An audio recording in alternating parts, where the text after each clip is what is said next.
They had evolved alongside intelligent life, developing the ability to bond as a survival trait. They chose handlers who could weep. Part 5. The trials begin. The trial grounds on Sanctum Prime looked like they had been there since the beginning of time. The moon itself was held in perfect stasis by technology so ancient that no living species remembered who built it. The arena was 10 kilometers across, capable of generating any environment or threat the trials required. Tejo stood at the starting gate with Nuri beside him. Around them, observers from across the galaxy filled floating viewing platforms. Every handler who could attend was present. Council members watched from their special section. Military leadership evaluated with critical eyes. Media drones captured every angle. In one small section, Tejo could see the human contingent. Mina stood at the front, her hands gripped tight on the railing. Hijin watched with her usual calculating expression, but her posture was tense. Doyen had his eyes closed, maybe praying to whatever gods humans still believed in. Even Ji-Wan was there, his earlier hostility replaced with something that might have been grudging support. Above the arena, a hologram appeared.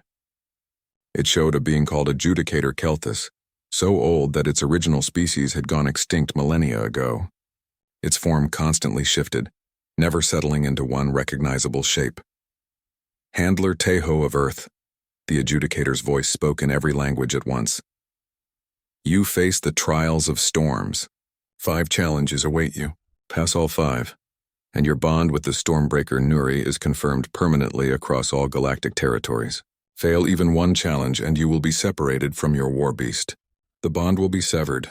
You may withdraw now with no penalty to your record. Tejo looked at Nuri. The war beast's 6 eyes met his, and he felt that familiar presence in his mind. Steady, strong, trusting. We are ready, Tejo said clearly. Then let the first trial begin. The test of recognition. The arena floor vanished beneath Tejo's feet. He found himself standing in absolute darkness, the kind that pressed against his eyes and made him question if they were even open. Then shapes began to appear. Stormbreakers. Dozens of them, then hundreds, all identical to Nuri in every visible way. They circled him, moving in complex patterns. Each one had the same crystalline scales, the same ridge spines crackling with lightning, the same 6 glowing eyes. Their voices called out to him in Nuri's tone. Handler! Tejo! We are bonded. The voices overlapped and echoed, creating a confusion of sound that made thinking difficult. Tejo spun, trying to identify the real Nuri among the perfect copies. Every scan his eyes could do insisted they were all identical. This was the test. Could he recognize his true partner when surrounded by perfect deceptions? Tejo knew that other handlers relied on psionic signatures for this trial. Each war beast had a unique mental fingerprint that trained handlers could detect. But Tejo had never been able to read psionic signatures. His human brain did not work that way. He closed his eyes, shutting out the visual confusion. The voices continued calling, trying to distract him. Tejo ignored them and simply felt. The bond with Nuri was not just in his mind. It lived in his entire body. In his chest, behind his ribs, there was a warmth that had nothing to do with temperature. It was the feeling of connection, of partnership, of trust built through months of training and combat and quiet nights of understanding. Tejo followed that feeling. He walked forward with eyes still closed, letting his body guide him toward the source of the warmth. His hand reached out and touched scaled hide that felt more real than all the others. Nuri, he said with absolute certainty. The illusions vanished like smoke. Tejo opened his eyes to find his hand resting on the real Nuri's flank. The war beast's rumble sounded like approval. The adjudicator's voice echoed across the arena. The first trial is passed. Handler recognizes bonded through non-traditional pathways. Tejo had no time to feel relief. The arena transformed immediately into the second trial. Crystalline restraints appeared around Nuri, locking the war beast in place and suppressing all its abilities. Tejo found himself standing 20 meters away. Between them, the ground began to crack and crumble, revealing a drop into endless darkness. The gap widened rapidly, meters per second. The test of trust, the adjudicator announced. Handler must reach bonded. Bonded cannot provide assistance. Handler cannot use equipment or outside aid. Time limit 30 seconds. Tejo saw the problem immediately. The gap was already too wide to jump and still getting wider. Nuri was locked down, unable to help. This was not about physical ability. It was about whether the bond itself was strong enough to overcome impossible odds. Around him in the viewing platforms he heard gasps and whispers. Some handlers were shaking their heads, already writing him off as failed. The gap was 15 meters wide now, 20, too far for any human to cross. Tejo looked at Nuri across the impossible distance. The war beast's 6 eyes blazed with light and Tejo felt something in his chest. Not words, but certainty. Trust in the bond. Trust that it would hold. He stepped forward and let himself fall into the darkness. The viewing platforms erupted in shouts. But Tejo was not afraid. He fell into the void, keeping his mind completely open to Nuri, trusting without reservation. And in the split second before he would have been lost forever, the bond pulled tight. It was not Nuri's physical strength or lightning power that saved him. The restraints blocked all of that. It was the bond itself, a connection that existed deeper than physical reality. Tejo felt himself yanked sideways through space, pulled by the sheer force of their connection, and suddenly he was standing beside Nuri. The restraints dissolved. Second trial passed, the adjudicator declared. Trust is absolute. Bond transcends physical limitation. The third trial began before Tejo could catch his breath. The arena became a burning city. Buildings collapsed around him. Holographic civilians screamed for help in a dozen different directions. Enemy forces attacked from 3 sides. An alarm blared, warning that a critical power core was melting down and would explode in 2 minutes, killing everyone. Everything was happening at once, and Tejo could see the cruel truth of this test. He and Nuri could not save everyone. They had to choose who lived and who died. Other handlers in the viewing stands nodded knowingly. This was where many candidates failed, paralyzed by impossible choices or revealing poor judgment that disqualified them from handler status. Tejo did not hesitate. He sent Nuri to stabilize the power core. It was the only task that would kill everyone if left undone. Meanwhile, he ran toward the nearest group of civilians. A family trapped under a collapsed building. He was just human. He had no special strength, no armor, no weapons. But he had hands and determination. He dug through rubble, pulling people free, directing them away from immediate danger. Every second counted. The enemy forces noticed him. Weapons tracked his position. Plasma bolts began firing. Without Nuri's protection, Tejo was an easy target. A bolt caught him in the shoulder. Pain exploded through his body. He kept moving. Another bolt hit his leg. He stumbled but did not stop. He got the family to safety, then ran toward another group of civilians trapped in a burning building. His vision was blurring from pain and blood loss, but he kept going. Nuri finished stabilizing the power core and returned in a burst of speed. Lightning wings spread wide. Together they evacuated the remaining civilians. Together they neutralized the enemy forces. Together they completed the trial. When it ended, Tejo collapsed. Medical drones swarmed immediately, sealing wounds and stopping bleeding. He had saved 60% of the civilians. The power core had not exploded. The enemies were defeated. Third trial passed. The adjudicator announced.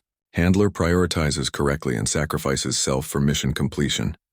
Demonstrates proper judgment under pressure. The medical drones worked quickly, pumping Tejo full of healing compounds. He had perhaps 2 minutes before the fourth trial began.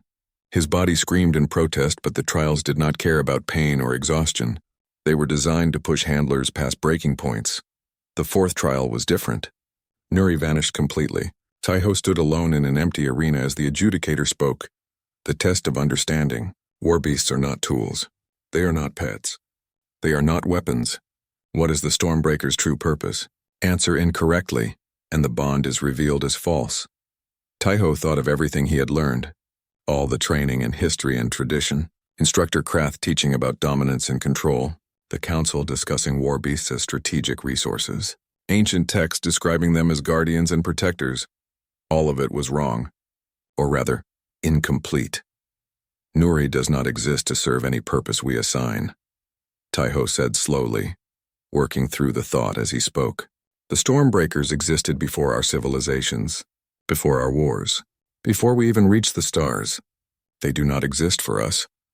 He looked up at where the adjudicator's hologram flickered. They are partners in survival. Not because we tame them or because they need us, but because facing the universe alone is harder than facing it together. Nuri's purpose is the same as mine. To endure, to protect what matters, to find others worth standing beside in the storm. Silence filled the arena. Seconds stretched into what felt like hours. Then Nuri reappeared beside him, and the war beast's rumble vibrated through the groundware. Part 4. The Price of Success. The news from Gehenna Prime spread through the Academy faster than light through hyperspace. Handler Taiho, the human who should not have bonded with a war beast, had saved over 200 lives on his first mission. The story grew with each telling. Some versions had him commanding armies of lightning. Others said he had destroyed the entire Krull fleet single-handedly. The truth was impressive enough without exaggeration, but truth mattered less than perception. Taiho had proven that a human could bond with a war beast. That changed everything. For 2 days after returning to the Academy, Taiho was treated like a hero. Cadets who had ignored him before now wanted to train with him. Instructors who had dismissed him as a mistake suddenly found reasons to observe his sessions with Nuri. Even Commander Velthar gave him a rare Kelthros gesture of approval. All 4 arms crossed over his chest in respect. Then the summons came. "You are ordered to appear before the Galactic Council Military Affairs Committee," Commander Velthar informed him in his office. The Kelthros officer's mandibles clicked in a pattern Taiho had learned meant concern. "This is unusual. Cadet handlers do not normally face the council until they complete all training." "Is this about Gehenna Prime?" Taiho asked, partially, "but it is more than that." Velthar activated a holographic display showing news feeds from across the galaxy. "You have become a symbol. Some species see you as proof that humans deserve full integration into galactic society. Others see you as a threat to traditional power structures. The council needs to decide which view is correct. What should I say to them?" Velthar's 4 eyes studied him carefully. "Tell the truth. But be warned, Taiho. Truth can be a weapon in the hands of those skilled in politics. They will try to make you appear either incompetent or dangerous. Neither option ends well for you." The council chamber was located on Sanctum Station, a massive structure orbiting a neutron star. Getting there required 3 days of travel through hyperspace. Taiho spent most of that time with Nuri, trying to calm his nerves. Mina visited him on the 2nd day of travel. She had been selected for advanced tactical training and was becoming one of the Academy's rising stars in strategic planning. "They are going to test you," she said bluntly. "Not just your abilities, but your loyalty, your judgment, your right to exist as a handler. Some council members have already decided you are a problem." "What kind of problem?" "The kind that challenges centuries of tradition. War beast handlers are supposed to be from established military species with proven psionic abilities and natural dominance hierarchies. Humans have none of that. If you can bond with a war beast, it means their entire understanding of how bonding works is wrong. People do not like being wrong, especially powerful people." Taiho absorbed this. "So what do I do?" "Be yourself. You are not trying to dominate anyone or prove you are superior. You are just trying to do the right thing. That is very human of you, and it is exactly why Nuri chose you." She smiled. "Make them see that." The council chamber was overwhelming. It was a vast spherical room where representatives from 40 species floated in individual gravity fields. The species were arranged in complex patterns reflecting ancient alliances and rivalries Taiho did not understand. He stood at the center of the chamber with Nuri beside him, feeling very small and very young. Above him, below him, all around him, the most powerful beings in the galaxy watched and judged. Counselor Vreth spoke first. He was a Kelthros admiral with 6 centuries of military service, and his 4 eyes fixed on Taiho with laser intensity. "Handler Taiho of Earth, you have performed admirably under difficult circumstances. However, questions remain about the nature of your bond with the Stormbreaker designated Nuri. War beasts are strategic resources of immense value. We must ensure they are controlled by individuals who understand their proper use and limitations." Taiho chose his words carefully. "I understand the value of war beasts, Counselor. Nuri and I saved 212 lives on Gehenna Prime. We completed the mission successfully. By unleashing forces you do not understand," Vreth countered. "You transformed your Stormbreaker into pure energy, a feat no handler has accomplished in 3 centuries. Yet you have no psionic training, no theoretical understanding of the mechanisms involved. You cannot even explain how you did it, much less replicate the feat on command. Does it matter if I can explain it as long as it worked?" The chamber erupted in noise. Dozens of species made sounds of disapproval in their various languages. Tahoe realized his mistake too late. He had sounded arrogant, dismissive of knowledge and tradition. A new voice cut through the chaos. Counselor Myrath, a luminary elder whose energy form pulsed with barely contained power, spoke directly into Tahoe's mind. The human reveals the core problem. He acts on instinct rather than discipline, on emotion rather than training. This is why humans remain unsuitable for positions of real authority. They are children playing with forces they cannot comprehend. Tahoe felt anger rise in his chest, but before he could respond, Mina stood up in the observation gallery. She was not supposed to speak. Observers were meant to remain silent, but she did it anyway. With respect, Counselor, humanity built interstellar civilization in 10,000 years, starting from nothing. We went from stone tools to faster-than-light travel, faster than any species in recorded history. Perhaps our approach is not inferior, just different. Sit down, Cadet, Counselor Vreth ordered sharply. You are out of order and will be removed if you speak again. But Mina had made her point. Other voices joined in around the chamber. A Shardling representative noted that crystalline species also bonded through methods that defied traditional psionic theory. A Vraxian general mentioned that tactical diversity had won wars that rigid thinking had lost. The debate continued for 2 hours. Tahoe stood silent through most of it, Nuri's warm presence in his mind the only thing keeping him grounded. He watched as species that normally agreed on nothing argued over what his existence meant. Some defended him. Others attacked. Most seemed more interested in their own political positions than in truth. Finally, Counselor Vreth called for order. Enough. We will settle this matter definitively. Handler Tahoe will participate in the trials of storms, the traditional evaluation for all war beast handlers. If he succeeds, his bond will be recognized as legitimate across all galactic territories. If he fails, the Stormbreaker Nuri will be released from its bond and made available for handlers from approved candidate pools. Tahoe felt ice form in his stomach. The trials of storms were legendary. Every handler in history had faced them, and they were designed to test the absolute limits of the bond. The trials pushed handlers to breaking points physically and mentally. The mortality rate was 40%. Handlers died screaming in those trials. The human has been a handler for less than 4 months, someone in the chamber protested. Traditional preparation time is 2 years minimum. This is not a fair test. Then he will have 2 months to prepare, Vreth said coldly. If the bond is genuine and natural, time should not matter. If it is an aberration or a mistake, we should discover this before more resources are committed to a failed experiment. The vote was taken. The decision was final. Tahoe had 60 days to prepare for trials that took most handlers years of training to survive.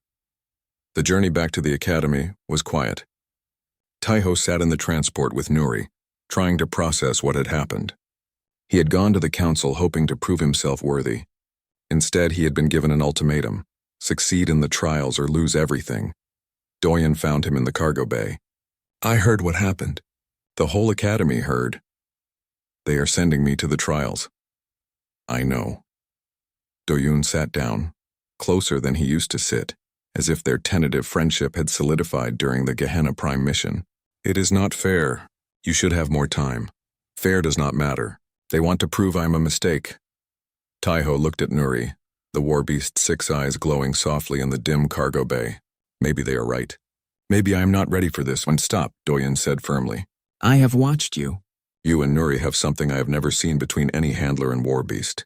The other handlers treat their beasts like weapons or tools. You treat Nuri like an equal, a partner. That is why the council is afraid of you. You are proving their entire system is built on the wrong foundation. What if I fail? Then you fail. But you will fail trying, which is more than most people can say. Doyen smiled slightly. Besides, you are human. We are too stubborn to know when we are beaten. Use that. Over the next 2 months, Tahoe trained harder than he thought possible. He pushed himself and Nuri to their limits every single day. 18 hours of training, 6 hours of sleep, repeat. His body screamed in protest. His mind felt stretched to breaking, but the most important training happened in the quiet moments. Late at night, when exhaustion made him honest, Tahoe would sit with Nuri and just exist together. No commands, no exercises. Just 2 beings sharing space and trust. He learned that Nuri had lived for 6 centuries. The warbeast had bonded with 17 previous handlers, each one different. each one teaching Nuri something new about the younger species who needed guardians. He learned that war beasts were not created or domesticated. Part 2. The Impossible Truth. The medical bay was cold and smelled like chemicals Tejo could not name. Dr. Nalith moved around him in smooth coils, her serpentine body allowing her to reach instruments on all sides of the room without turning. Her scales kept changing color from green to purple to something darker. "This makes no sense," Dr. Nalith said for the 7th time. She held up a scanning device that displayed patterns Tejo could not read. "Humans do not have the brain structure for beast bonding. Your species lacks the neural pathways. You do not generate the right electromagnetic fields. By every scientific measure we have, this bond should not exist." Tejo sat on the examination table and said nothing. What could he say? He did not understand it either. "And yet the bond is there," Dr. Nalith continued, her forked tongue flickering in agitation, stronger than many established handlers show after years of training. "It is impossible, but it is real." She dismissed the medical technicians with a wave of her tail. When they were alone, she moved closer, her unblinking reptilian eyes studying Tejo's face. "Commander Velthar is receiving pressure from the Admiralty," she said quietly. "The Kelthros military leaders believe the Stormbreaker made an error. They want to separate you from the war beast and try bonding it with a more suitable candidate." "Can they do that?" Tejo felt his stomach tighten. "They can try." The last handler who attempted forced separation died screaming. His mind was burned empty by the severed bond. Dr. Nalith's scales shifted to a darker shade. So the commander is being careful. But careful only lasts so long when powerful people want results. The week that followed was harder than any training Tejo had endured. The Academy subjected him to every test they could devise.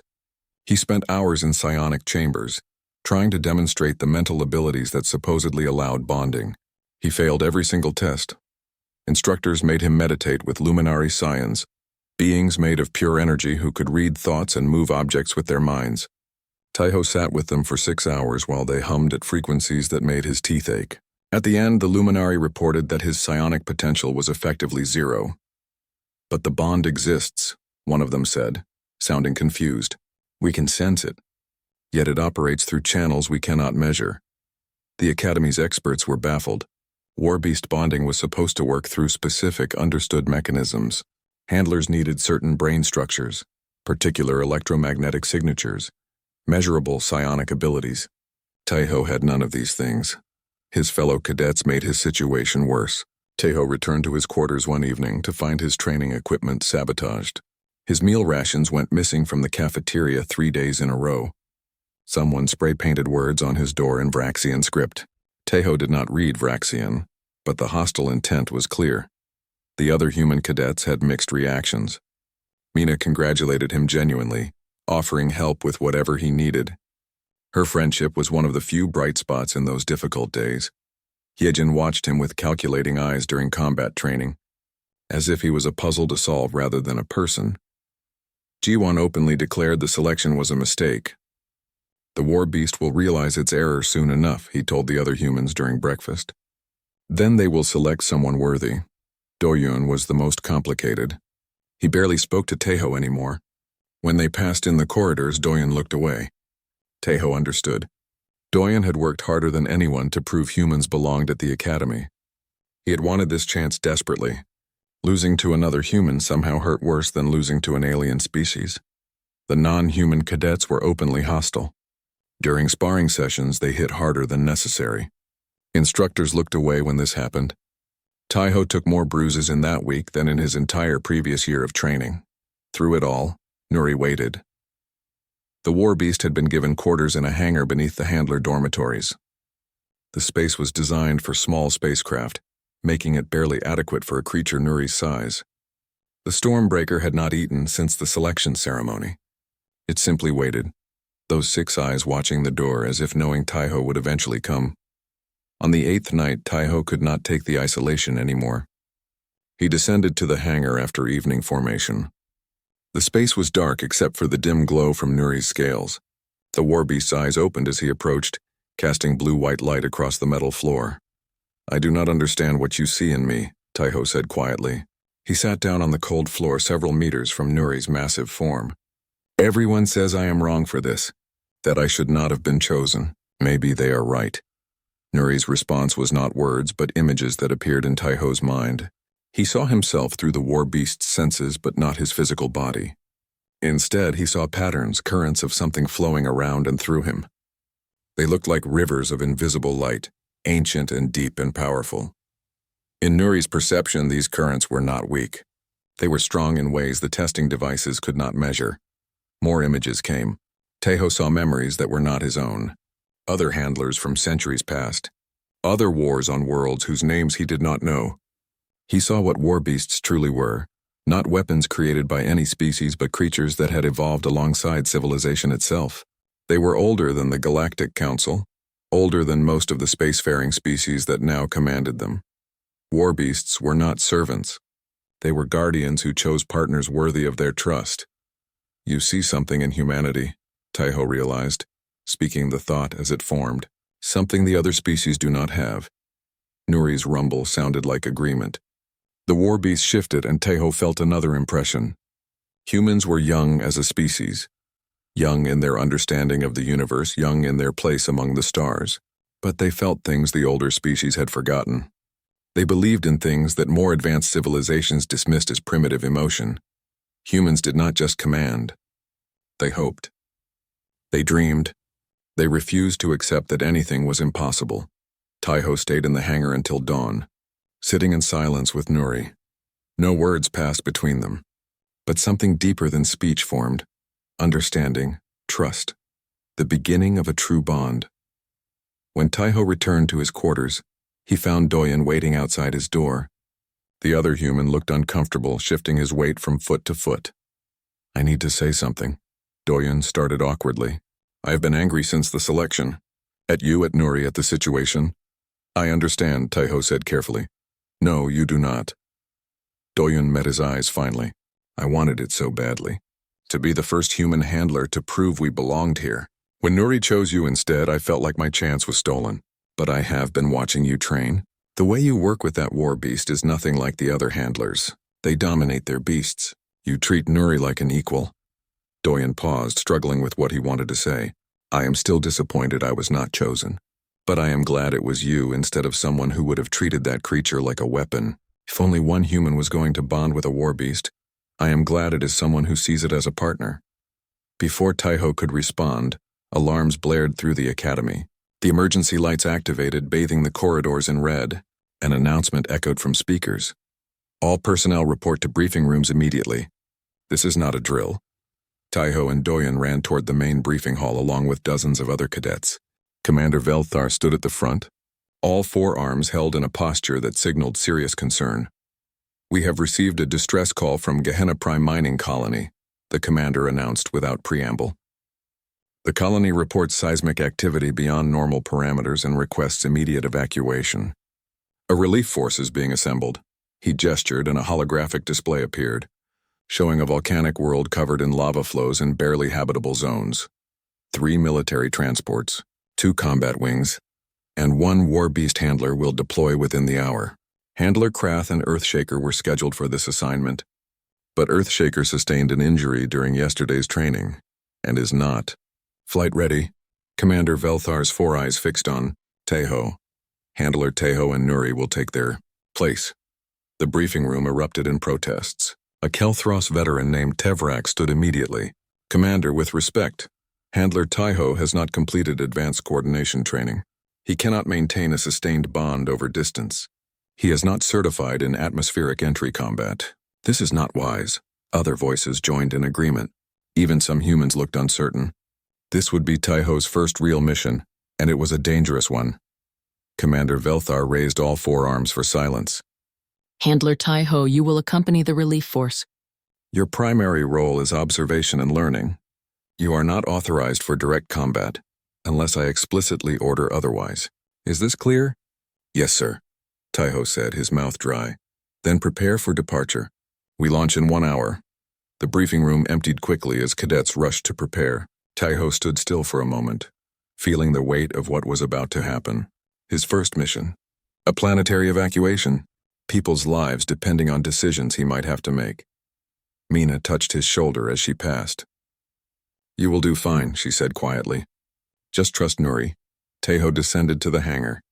Nuri was already awake, those 6 eyes glowing with anticipation. The war beast sensed what was coming. We have our first mission, Tahoe said. People need help. Are you ready? Nuri's response was immediate and see Part 3, Fire and Lightning. The military transport shook as it entered hyperspace.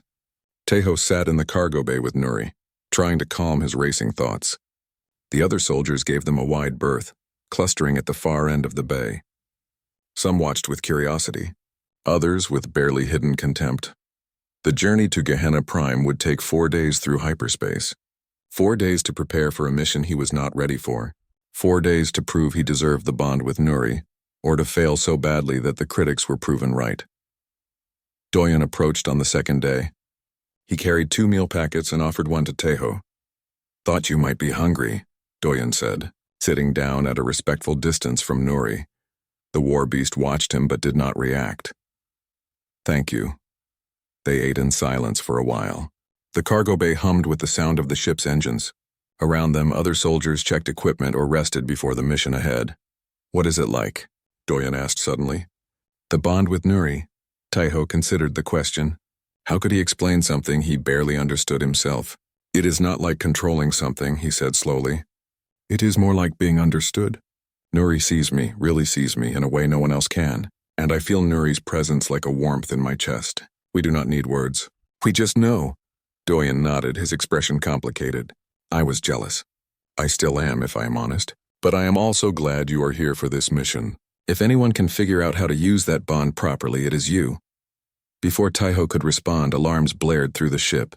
The loudspeaker crackled with Commander Velthar's voice. All personnel to battle stations. We are dropping out of hyperspace. The situation has changed. The cargo bay transformed into controlled chaos as soldiers grabbed weapons and moved to their positions. Tahoe felt Nuri tense beside him, the war beast's instincts reacting to the sudden urgency. The ship dropped out of hyperspace with a lurch that made Tahoe's stomach flip. Through the viewport he could see Gehenna Prime, a volcanic world glowing with lava flows. But that was not what made everyone in the cargo bay go silent. 3 warships hung in orbit around the planet. They were not Galactic Council vessels. Crawl raiders, someone whispered. Commander Velthar's voice came over the speakers again, tense and controlled. The briefing we received was incomplete. The seismic activity on Gehenna Prime was not natural. A Kral raiding fleet established a secret base in the planet's mantle, using volcanic activity to hide their energy signatures. When the mining colony discovered the base, the Kral decided to eliminate all witnesses. Tahoe felt ice form in his stomach. The Kral were known across the galaxy for their brutality. They took no prisoners. They left no survivors. 3 Kral warships against our small relief force, Commander Velthar continued. We are outnumbered and outgunned. But there are 3,000 colonists on that planet who will die if we do not act. All combat personnel are now authorized for full engagement. Handler Tahoe, that includes you and Nuri. Get those colonists out. The cargo bay doors opened to reveal hell itself. The transport descended through atmospheric fire toward the surface. Kral fighters swarmed around them, their weapons lighting up the sky with plasma bursts. The transport's defensive systems engaged, returning fire. But they were taking hits. Tahoe held tight to the harness they had rigged on Nuri's back. He had never been in real combat before. Training scenarios did not prepare you for the smell of burning metal, or the knowledge that one good hit would kill everyone on the ship. The transport shook violently. Warning lights flashed red. They were going down whether they wanted to or not. Brace for impact, the pilot shouted.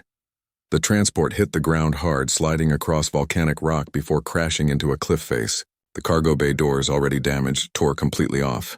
Smoke filled the space. Emergency lights flickered. Nuri did not wait for orders. The war beast leaped through the opening and Tahoe held on with everything he had. They hit the ground running on rock that should have been too hot to touch, but Nuri's claws found purchase as if temperature meant nothing. The mining colony was in ruins. Buildings collapsed. Lava flows consumed entire residential sections. And everywhere, Kral ground troops hunted survivors. Tahoe saw his first group of colonists trapped in a habitat unit. Lava surrounded them on 3 sides. Kral soldiers approached from the 4th, weapons raised to finish the job. He did not think, did not plan. He just felt the desperate need to save them and open that part of his mind that connected to Nuri. The war beast responded instantly. Lightning erupted from every scale on Nuri's body. The bolts did not strike randomly.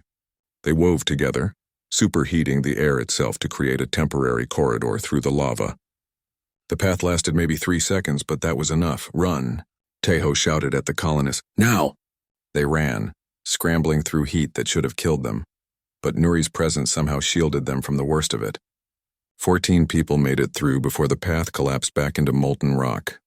Tahoe had no time to celebrate. More colonists needed help. More Kral soldiers were hunting them. He guided Nuri toward a collapsed mine shaft where scanners showed life signs. 37 people trapped underground with air running out.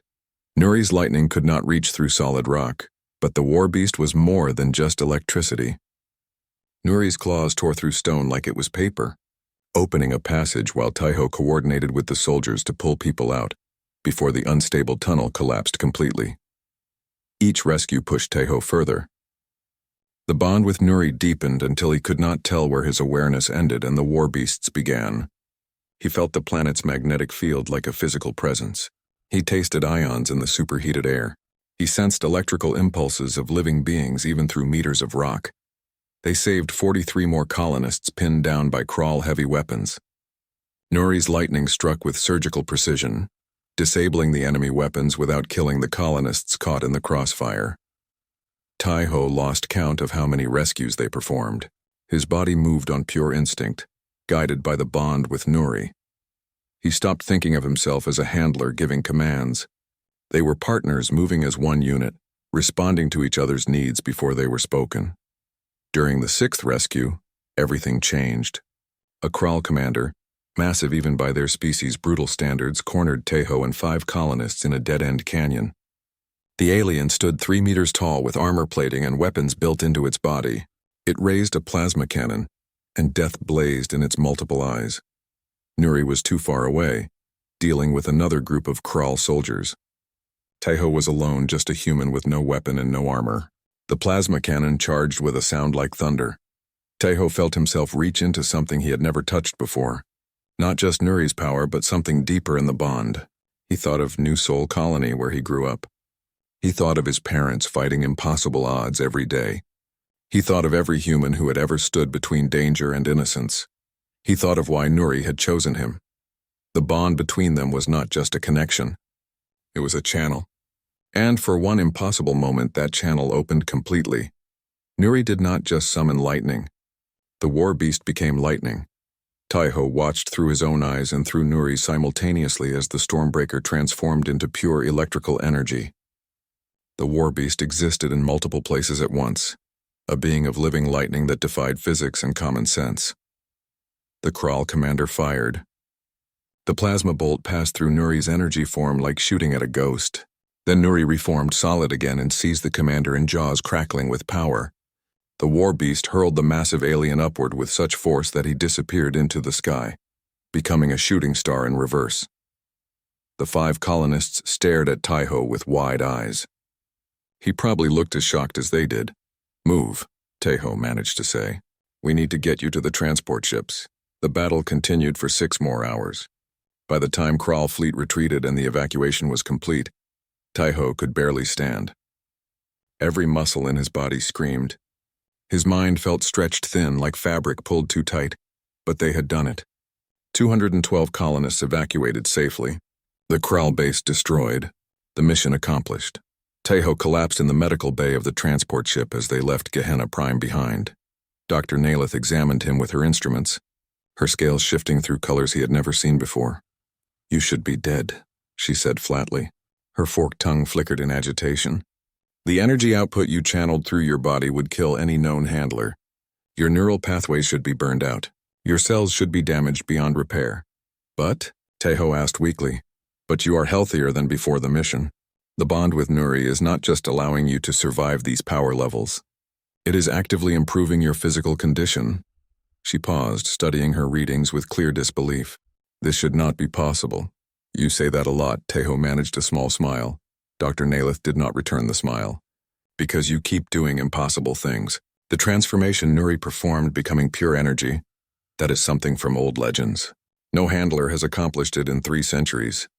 Yet you did it on your first combat mission with less than 4 months of training. She leaned closer. The Galactic Council will hear about this. They will, huh? Part 1. The War Beast sniffed every cadet. The morning sun cast long shadows across the Academy's main courtyard. 300 cadets stood in perfect rows, their bodies tense with anticipation.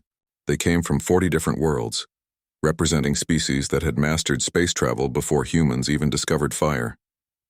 Giants stood next to beings made of crystal.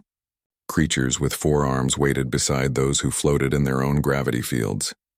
Near the back of the formation, Tejo tried to steady his breathing. His human body looked small compared to the massive aliens surrounding him. The nearest cadet was a Vraxian warrior named Gorthak, standing 3 meters tall with natural armor plates covering his body. Gorthak had not bothered to learn Tejo's name in the 2 years they had trained together. Today was different from regular training. Today, a war beast would choose its handler. Commander Velthar walked to the front of the formation. He was a Kelthros with 4 powerful arms and mandibles that clicked when he spoke. His translator device turned his words into sounds every species could understand. The Stormbreaker will examine each of you, the commander announced. It will decide who is worthy. Most of you will fail. Some may be hurt. All of you will learn what true power looks like. A massive door slid open at the far end of the courtyard. The temperature dropped immediately. Frost formed on the ground in spreading patterns. Then the war beast emerged. Tejo had seen pictures of Stormbreakers in his studies, but nothing prepared him for the reality.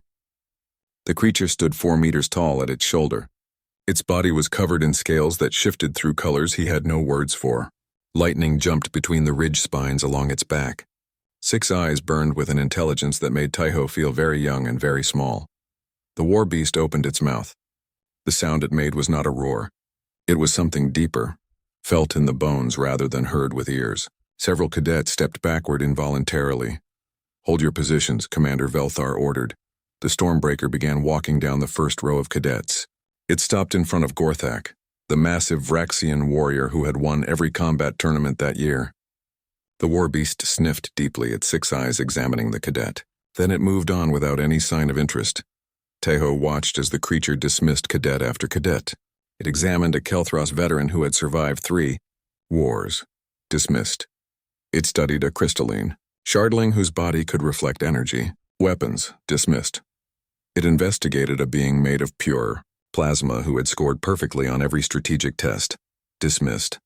The courtyard grew quieter as the Stormbreaker continued its inspection. Every rejection was a small death. These cadets had trained for years, some for decades, hoping for this chance. War beast handlers were legends in the galactic military. There were only 12 bonded pairs in the entire known universe. The Stormbreaker reached the human section. Tejo stood with 4 other humans. They were rare at the Academy. Humanity had only joined the Galactic Council 15 years ago.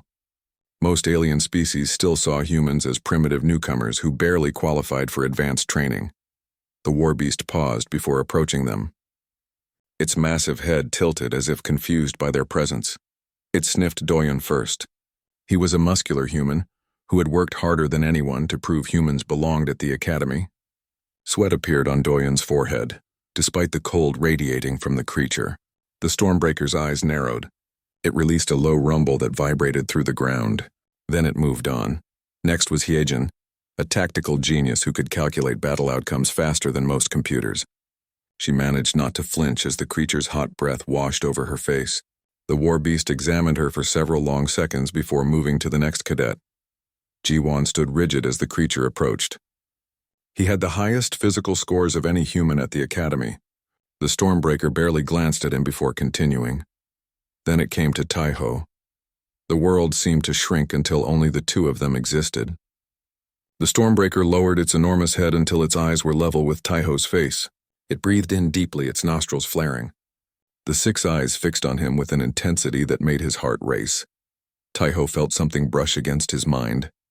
It was not painful, but it was overwhelming, like standing at the edge of an ocean before a storm, like feeling the weight of mountains, like touching something older than worlds. The sensation asked him a question without words. Not, "Are you strong?" or "Are you worthy?" but something more fundamental. Something like, "Will you stand in the storm?" Taiho did not know what made him answer. Maybe it was growing up on New Sol Colony, where every day was a struggle against a planet that did not want humans there. Maybe it was watching his parents fight impossible odds to build a life in an uncaring universe.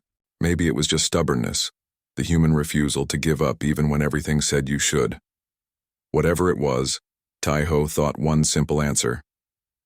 Yes. The Stormbreaker's front legs folded. The massive creature lowered itself into a bow. Chaos exploded across the courtyard. Cadets shouted in dozens of languages. Commander Velthar's translator device buzzed with interference as all four of his arms gestured wildly. Instructors ran forward, then stopped, unsure what to do. The Stormbreaker remained bowed, waiting. "Approach the Warbeast, Cadet," Commander Velthar finally ordered. His voice was tight, controlled, but Taiho could hear the shock underneath.